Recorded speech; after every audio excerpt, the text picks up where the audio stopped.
Hi, my name is Ryloth, and this is my review of Season 1, Episode 20 of Star Wars The Clone Wars, titled Innocence of Ryloth.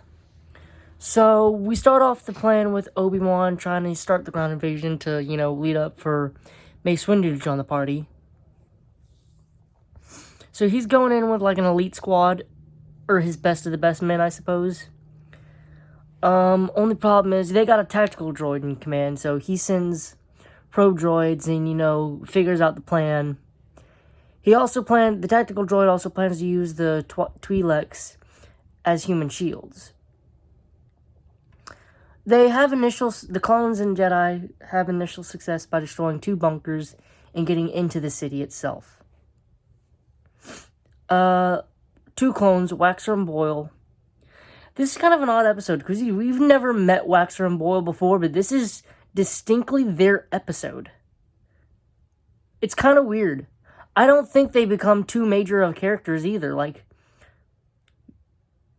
so it's kind of weird that they're given an episode straight off the bat. Here you are, here's your episode. It's just kind of weird. Well, they are sent out on a scouting party, and they find a little girl, and we later learn her name is Numa at the end. So Boyle's kind of a dick initially, but, he warms up by the end of it. She guides them to her home, where they're attacked by these beasts. And she leads them through the sewers, where they meet back up again with the Obi-Wan and the squad. Meanwhile, the tactical droid released those same beasts, but this time given the Ramsey Bolton special of starved. Of being starved, so they're sent out to kill them, but luckily Obi-Wan remembers he's a Jedi. So he uses the Force and lulls them into mind control, leads them away under some bridge and orders the clones to destroy it. He proceeds to then Force flip the ever-living shit for his life over them all and escape.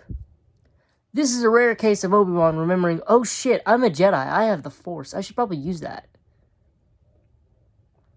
Numa very bravely agrees to lead them through the sewers, where they proceed to do a flanking maneuver. Obi-Wan, Waxer, and Boyle go through the sewers while Cody is a distraction. They manage to free the prisoners, and Obi-Wan mounts a enemy tank and starts destroying their shit with their own shit. Meanwhile, the tactical droid gets a shot off and wounds Waxer, Boyle, and Obi-Wan, or at least knocks him down, but Numa runs out, which inspires her father, who she met up with again after the prisoners were freed, to charge out with the other prisoners to destroy the tactical droid who held them enslaved.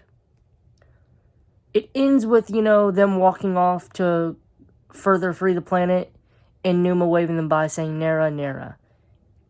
She's been calling Waxer and Boyle that all episode, since they took off their helmets, and Obi-Wan informs her that it means brother. Now, initially, of course, she's saying it, I believe, because they're brothers, obviously. But I think at the ending, it's her saying they're her brothers. Or at least that's how I interpret it, maybe. I could be wrong. I'm probably wrong. Wouldn't be shocking if I am. This episode was nice. It was fun, but it was confusing because, they gave the spotlight to these 2 random-ass new characters. Which is fine, because they were at least enjoyable. Especially Boyle, who did come around to being a good guy. I mean, it wasn't even so much that he was a bad guy. He was just kind of a dick because, he's got this mission. He's got to get the mission done, Good soldiers follow orders type shit. I'm going to give this episode a 7 out of 10. Thanks for watching the video. Leave a like, comment, subscribe if you want, and I'll see you in the next video.